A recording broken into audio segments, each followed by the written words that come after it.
Le Petit Prince, chapitre 7. Le 5e jour, toujours grâce au mouton, ces secrets de la vie du Petit Prince me furent révélés.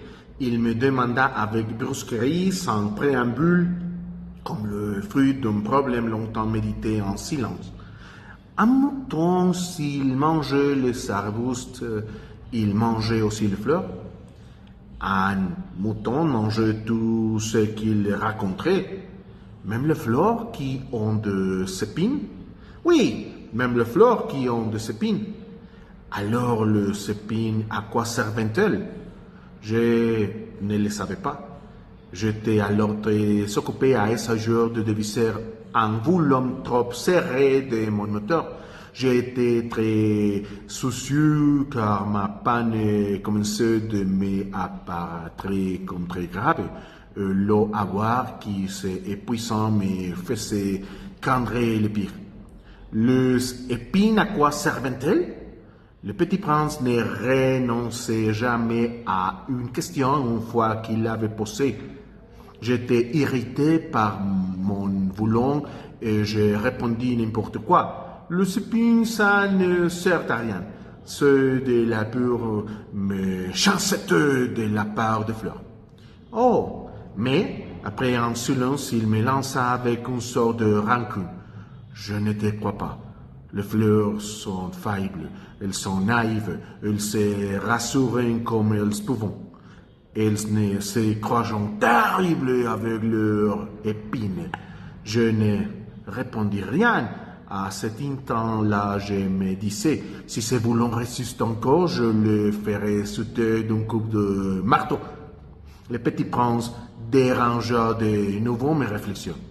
Et tu crois, toi, que les fleurs... Mais non, je ne crois rien. J'ai répondu n'importe quoi. Je m'occupais, moi, de choses sérieuses. Il me regarda stupéfait. Des choses sérieuses. Il me voyageait mon marteau à la main et les doigts noirs de Cambois, penché sur un objet qui lui semblait très laid. Tu parlais comme les grandes personnes.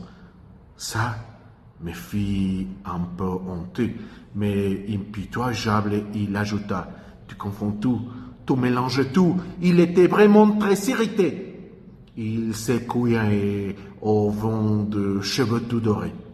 Je connais une planète où il y a un monsieur comme moi ici. Il n'y a jamais respiré une fleur, il n'y a jamais regardé une étoile, il n'y a jamais aimé personne.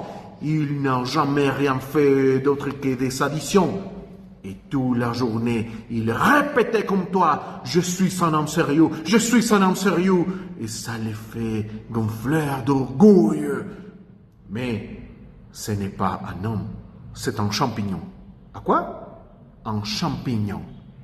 Le Petit Prince était maintenant tout pâle de colère. Il y a 2 millions d'années que les fleurs fabriquaient des épines. Il y a 2 millions d'années que les moutons mangeaient quand même les fleurs. Et n'est-ce pas sérieux de chercher à comprendre pourquoi elles se donnent un temps de mal pour se fabriquer des épines qui ne servent jamais à rien? Ce n'est pas important, la guerre de moutons et de fleurs. Ce n'est pas plus sérieux et plus important que les auditions d'un grand monsieur rouge. Et si je connais, moi, une fleur unique au monde qui n'existe nulle part sauf dans ma planète, et qu'un petit mouton peut anéantir d'un seul coup comme ça, en matin sans se rendre compte de ce qu'il fait, ce n'est pas important ça. Il rougit puis reprit. Si quelqu'un en a mis une fleur qui n'existe qu'à un exemplaire dans les millions et les millions d'étoiles, ça suffit pour qu'il soit heureux quand il le regardait. Il se dit, ma fleur est là quelque part. Mais si les moutons mangeaient la fleur, c'est pour lui comme si brusquement toutes les étoiles s'éteignaient. Et ce n'est pas important ça? Il ne peut rien dire de plus. Il éclata brusquement en sanglant. La nuit était tombée, j'avais lâché mes 8 îles. Je me moquais bien de mon marteau, de mon boulon, de la soif et de la mort. Il y avait sur une étoile une planète, la mienne, la terre, un petit prince à consoler.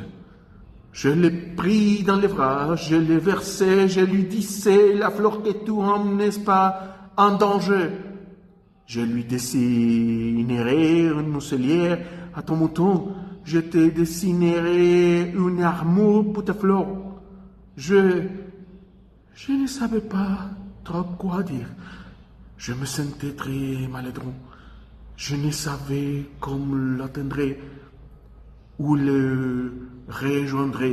C'est tellement mystérieux, le pays de l'armée.